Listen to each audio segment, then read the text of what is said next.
Oh, hey guys, today we're going to be talking about Airbnb cleaning once again.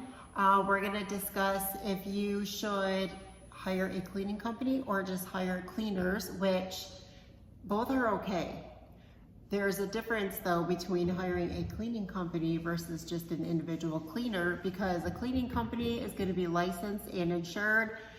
And a lot of the times they tend to take it a little more seriously.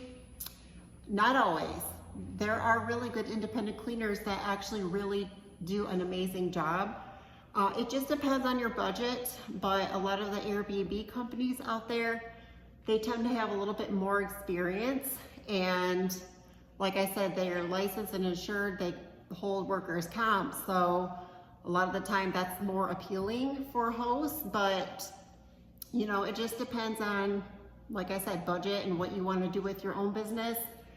So those are some things to think about. I think that a lot of people do amazing as independent cleaners, but you know, it's one of those things that if it's in the budget and you feel more confident hiring out a cleaning company, I would suggest doing that. So anyway, I hope you get some value out of this, and we'll see you next time.